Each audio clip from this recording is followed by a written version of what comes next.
Hey guys, subscribe for daily content, and if you're shopping for gear, make sure you check out the description for the newest items at some of the very best online retailers. There's also links for some of the items that I personally recommend. Thanks! What's going on YouTube? Metal Complex here, and today I've got a short little knife review / knife overview to share with you guys. This is the CJRB Lanky, designed by Jake Diaz. This knife is, I'll link it down below on Knife Center. I found it for $42. This knife is really amazing in terms of the ratios, right? Like the blade length to weight ratio. And it's also that size that kind of, you know, it carries like a pen. And normally, I gotta be honest, normally I very much despise knives like this. This one, because of all of the placements and the, like in terms of like the front flipper or top flipper, however you want to say that, because you can do it both ways.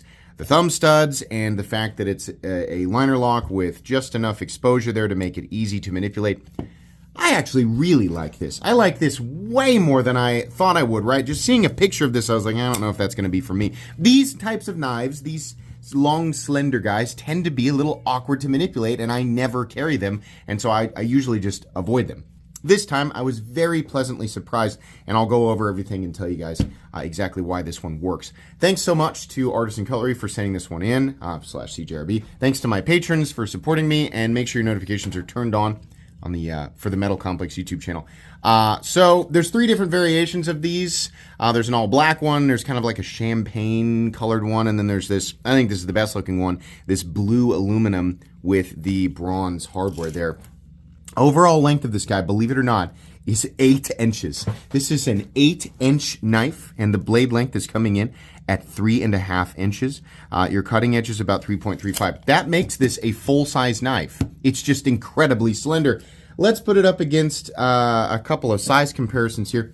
Any custom scales you find in this section can be found down in the description under Original Goat and others. So up against my own full-size Excalibur, you can see here, this is only a 1/2 inch shorter than Excalibur. It's just, you know, it's like 1/3 or a quarter, right, the height of it. And it's definitely longer than the shorter Excalibur. Let's put it up against the Spyderco PM2 and the Spyderco Para 3. While it is a little shorter than the PM2, it definitely has just about the same amount of ergonomic room, and it actually has more cutting edge, which is wild. Let's put it up against, finally, the Benchmade Griptilian, or in this case, the Ritter Hogue, and the Hogue Deca, which is, there we go, right there. Same overall length as the Ritter Hogue, longer even than the Hogue Deca. How's the action? You know what? The action's pretty darn good. In fact, I think the action is just great. It just doesn't manipulate at all. Sorry, you can hear my kiddos upstairs there. It doesn't manipulate at all the way that you would assume. I would assume that this would feel kind of crunchy and lumpy and just not very elegant. You know, usually I see these knives and they look elegant, but in practice, they don't deploy or manipulate in an elegant way. It's very clunky and awkward, and because everything is so much shorter and more narrow, stuff like this in the past from various companies has just felt off. None of that is the case with this. I love this little ledge right here, and I love that he has made sure that that liner is exposed so that you can actually get at it. This ledge really allows me to kind of lock in there and not like awkwardly press into it while I'm trying to awkwardly hold the darn thing. No, I can sort of just grab this handle, like fully secure with my hand, and then disengage, and it drops down, and I can turn the knife, and it drops into the closed position. I really love, I mean, you can front flip this if you want to. I love that because of the size of this that I can simply top flip it. I love that. And if you want to, you can also use the thumb stud, which works pretty well. For me, the top flipping is the best. Now, it is still very slender, and you're going to kind of have to adapt if you're used to, you know, something like the Shaman or maybe the Ontario Rat, right? It's a lot wider frame. You still have to adapt to it a little bit. But for a knife with such a narrow frame, gosh, is it good. It's just really good. I'm just kind of flabbergasted that I enjoy something like this. So yeah, the action's great. The pivot action's great. The detents are great. No problem. Carry profile. Thickness up against the Spyderco Para 3. So it's a little thinner. It's actually a lot thinner than the Para 3. Length and height up against the PM2 and Para 3. This thing is so easy to carry. I am the type of person who dedicates one pocket entirely to a pocket knife. This is the only knife, really, one of the only knives that I've ever carried that is, this size and has a pocket clip, where I'm like, no, you know what? I don't mind putting something else in there. I walked around with this and my phone, which has an OtterBox on it, in the same pocket, which is something that I never do. This is so beautifully easy to carry. It is wonderful. It takes up essentially no room in your pocket and has such a huge blade. Let's go ahead and weigh it. What are we looking at for materials? We are looking at aluminum and AR RPM 9. I kind of wish, AR RPM 9 is Artisan Cutlery CJRB's proprietary steel. And, after however many years of this, I don't think they're going to get rid of it. I don't think it's going to go away. But I think it's time for Artisan Cutlery and CJRB to start moving away from it. This steel is really nothing special. I talked about this in my TKG episode, and, they've always just been kind of okay. Like the 9CR18 MOV and the 8CR13 MOV, and there was a couple of AUS 8, right? And this, basically spray form 440B or whatever, and 440B itself. Like all of these steels, it's just kind of blah. Like there's better stuff that exists at every like even all the way down to $30. Like there are steels that I would prefer, like D2, I would still prefer over it. AR RPM 9 is fine. It's not terrible, but it's just outclassed by everything at any price point. And I wish that Artisan Cutlery CJRB would just drop it and do something else, right? But okay, don't expect anything special from it. It's fine. It's very much a beginner steel in the sense that you can just kind of use it and it's very easy to touch up and it's stainless, right? That's pretty much it. Let's go ahead and weigh it. AR RPM 9 and aluminum here. 1.3 ounces. That is the most insane blade length to weight ratio of any knife that I have ever reviewed. It is the number one craziest ratio that I have ever shown here. And that is awesome. That makes this it's cool and special, right? Even if it's not for you, that's fine. But this is a special thing, and I do like that. I do very much appreciate that. Let's do a hardware check. I'm going to get out my tools. As per usual, my tools are very inexpensive and very recommendable. You can find them right down in the section of my description that talks about the tools I use in this channel. So we have a T8 pivot, which is wonderful. And then underneath here, actually, we're going to go ahead and just pop this off real quick. This is, in fact, a T8 screw, which is very nice. We're just going to pull that off, and I believe that this can be flipped around to the other side. This is one of those pocket clip designs where I point it out and say, see, we do have options that can accommodate for left-handed people that do not involve aesthetically ruining the knife. You can flip this over, right? But we also have 3 additional T8 screws underneath that pocket clip, so that's a nice little design feature. These all thread directly into the other side. It might go right into the aluminum, but I have a feeling that there's actual threads within this that will allow that to not be threaded into aluminum, because that'd be weird. But these are hidden and they're T8. And you have the design allows for lefty carry without killing the aesthetic, which is pretty cool.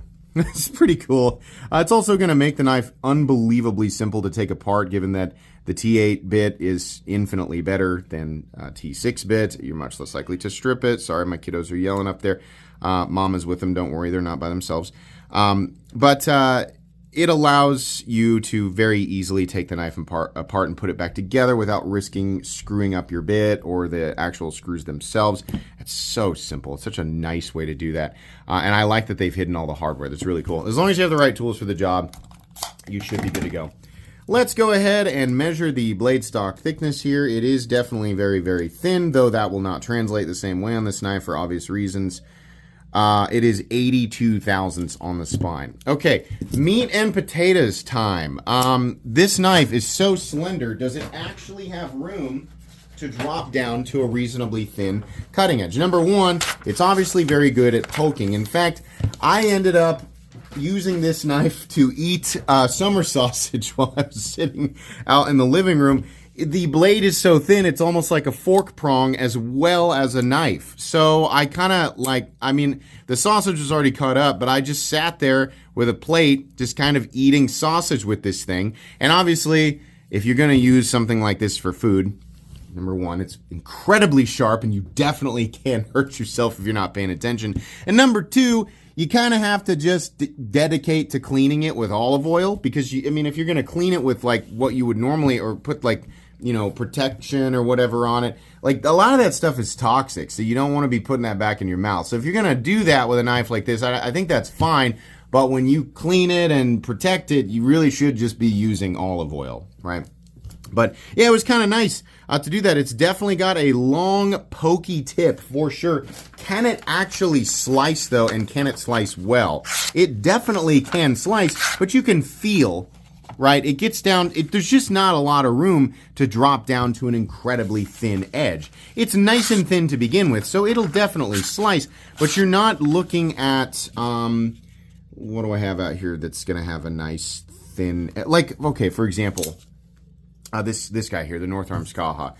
This has a thicker blade, but it has much more time to drop down to a super duper thin edge. So despite this knife actually having been used quite a bit, it is extremely slicey versus, make the same cut right beside it.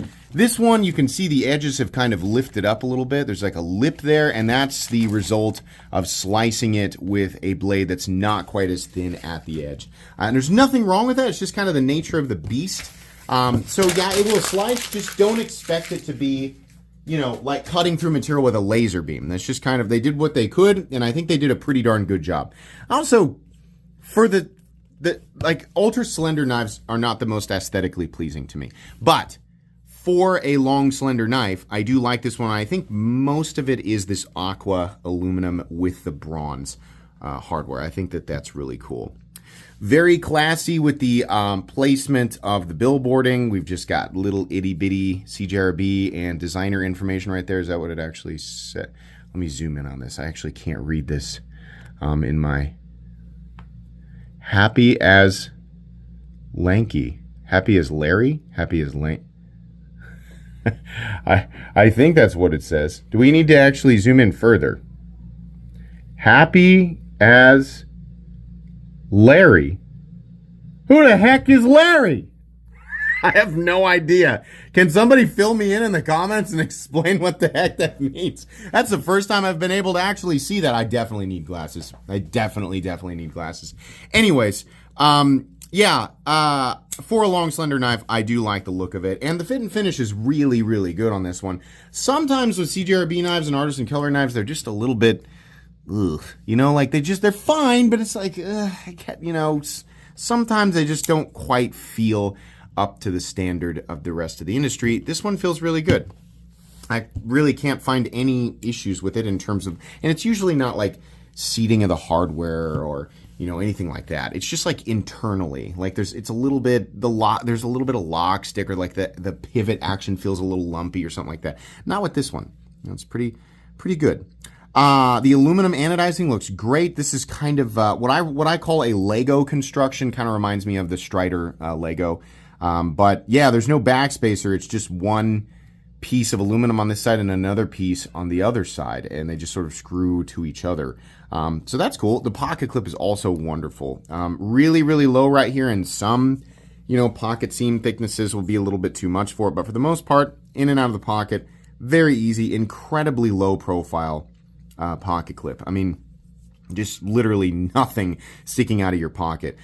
Really, the biggest deal here is how easy this thing is to carry for how little knife you're carrying. I mean, it feels like you're carrying nothing. And the downside to that is you might forget it's in your pocket and you might wash it. So I think that this is a knife that is very, very easily lost. So you will need to pay attention while you're... Sorry, I don't know what they're screaming about up there. You'll need to pay attention when you take your pants off. Make sure that you don't wash this or kick it into the hamper and forget about it, right? The lockup is completely and totally solid, believe it or not. There is no lock stick. There's no pivot lash. It's very smooth and consistent. I'm really shocked at how smooth this is. And then you have a nice detent right there. Nice little detent. And I believe we are centered maybe... No, I think that's an optical illusion. I think that we are, in fact, essentially perfectly centered. If it is off, it's slightly off to the left, but I can't tell because that line that's off center there kind of gives me this feeling that it's in my mind. Anyways, good enough for me. Final price tag here, $42 on Knife Center. Is it worth it for people looking for a super long, slender, ultra lightweight, compact EDC? It takes up as much room as a pen in your pocket. Absolutely. I think this is great. I like it. I like it as kind of an eating utensil as well. But it was just a joy to carry, and I can't believe how lightweight this thing is for how much blade you get. Yeah, I'm going to go ahead and put this in my Cheap Knives I Like playlist. If this thing appeals to you, I think this is a super nice knife, and it's nice to see something a little bit different and a little more interesting from CJRB. That's going to be it, guys. Please make sure to follow me on Instagram at metal_complex. If you enjoyed this video, leave a like. If you'd like to check out my other content, I do, of course, have lots of videos of knives that are either expensive or inexpensive that I do or don't like, so check those out. And if you enjoy all my content, go ahead and click on that Metal Complex logo right there and subscribe because there's definitely more coming. Thanks again for watching, everybody, and have a great day.